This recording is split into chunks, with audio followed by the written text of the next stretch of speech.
Welcome back in sunlight English academy. Students, अॼु मां तव्हांखे हिन वीडियो जे थ्रू हिकु नओं ज़मान कवर कराईंदुसि, फ्यूचर सिंपल टेंस, यानी कि ज़मान मुस्तक़बिल सादो।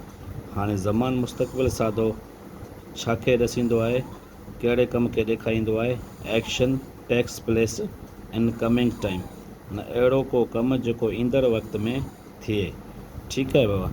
हाणे आइडेंटिटीज़ आहिनि दो, दा, दी, दुस या दास, यानी कि हिन ज़मान में जेका अलामतूं इस्तेमालु थींदियूं उहे दो, दा, दी, दुस या दास जुमिले जे आख़िर में ईंदा। हाणे फार्मूला कीअं रखंदासीं? सभ खां पहिरीं सब्जेक्ट रखिबो, सब्जेक्ट खां पोइ असीं छा रखंदासीं? हेल्पिंग वर्ब रखंदासीं, मेन वर्ब पोइ रखंदासीं, उन खां पोइ ऑब्जेक्ट रखंदासीं। हाणे हेल्पिंग वर्ब्स कहिड़ा आहिनि हिन ज़मान जा, यानी कि फ्यूचर सिंपल टेंस जा हेल्पिंग वर्ब्स जेके आहिनि उहे कहिड़ा आहिनि? उहे आहिनि विल ऐं शल। हाणे विल कंहिं सां इस्तेमालु थींदो? ही सां, शी सां, इट सां, यू सां, दे सां, चाहे सिंगल नेम हुजे उन सां, या प्लूरल नेम्स अची वञे त उन सां बि असां विल इस्तेमालु कंदासीं। शल खे आए सां ऐं वी सां सिर्फ़ु इस्तेमालु कंदासीं। ओके स्टूडेंट्स, हाणे ॾिसो इहे शॉर्ट फॉर्म आहिनि। हाणे अफर्मेटिव यानी कि को जुमिलो बयानी में हुजे त उन में शॉर्ट फॉर्म जेके आहिनि इस्तेमालु कीअं कंदो?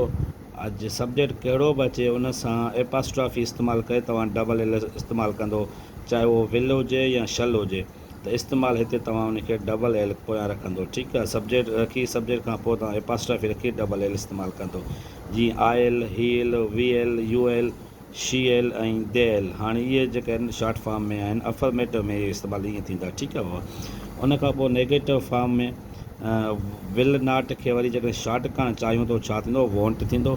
जंहिं त शल नॉट खे असां शॉर्ट करणु चाहियूं त शॉन्ट थींदो। ओके स्टूडेंट, हाणे ॾिसो त हीउ जुमिलो आहे हिकिड़ो, ही स्कूल वेंदो। हाणे असांखे सब्जेक्ट जेको आहे पहिरियां रखिणो आहे, फार्मूला जे तहत सब्जेक्ट रखिणो आहे, उन खां पोइ हेल्पिंग वर्ब, हेल्पिंग वर्ब खां पोइ मेन वर्ब, मेन वर्ब खां पोइ असांखे ऑब्जेक्ट रखिणो आहे। हाणे ही स्कूल वेंदो। हाणे इन में ॾिसो सब्जेक्ट छा आहे? ही आहे। हाणे ही जी अंग्रेज़ी छा आहे? ही आहे, ही आहे। ठीकु आहे बाबा। हाणे ही रखियोसीं। हाणे ॾिसो ही किथे आहे? ही सां कहिड़ो माना हेल्पिंग वर्ब लॻंदो? विल लॻंदो या शल? हाणे ॾिसो हिते ही जेका हिते आहे हिन सां यानी कि असां विल इस्तेमालु कंदासीं। ठीकु आहे, he will go to school. हाणे ही जेका सब्जेक्ट आहे, विल उन सां गॾु हेल्पिंग वर्ब इस्तेमालु थी वियो, जॾहिं त गो जेका आहे मेन वर्ब आहे। ठीकु आहे, फार्मूला जे तहत जेका आहे गो जेका उहा मेन वर्ब आहे, जंहिं त टू स्कूल जेको आहे उहो छा आहे? ऑब्जेक्ट आहे। ठीकु आहे स्टूडेंट्स, हाणे जेका ॿियो हिकिड़ो सेंटेंस आहे, मां ग़रीबनि जी मदद कंदुसि, आई शल हेल्प दी पुअर। हाणे ॾिसो आई छा आहे? असांजो सब्जेक्ट आहे। आई सां छा इस्तेमालु थींदो? हेल्पिंग वर्ब शल इस्तेमालु थींदो। ठीकु आहे बाबा। हाणे आई शल हेल्प मेन वर्ब आहे ऐं द पुअर जेको ऑब्जेक्ट आहे, आई शल हेल्प दी पुअर। उन खां पोइ हिकिड़ो इंट्रागेटिव सेंटेंस मूं लिखियो आहे, छा छोकिरा क्रिकेट खेॾंदा?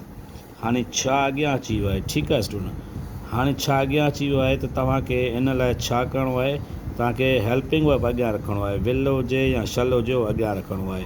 हाणे बॉइज़ आहे लाज़मी आहे जेका, इन सां असांखे विल इस्तेमालु करिणो आहे। तव्हांखे टेबल में बि ॾिसी आया आहियो त प्लूरल सां, प्लूरल नालो हुजे त उन सां विल जो इस्तेमालु थींदो, चाहे सिंगुलर हुजे चाहे प्लूरल हुजे, तव्हांखे विल रखिणो आहे। ठीकु आहे, विल बॉइज़ प्ले क्रिकेट। विल खां पोइ बॉइज़ आहे छोकिरा आहे, छोकिरा छा था कनि? खेॾनि था।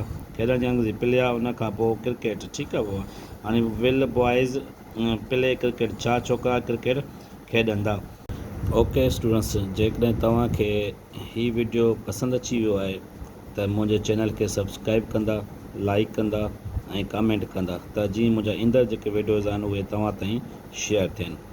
थैंक यू, अल्लाह हाफ़िज़।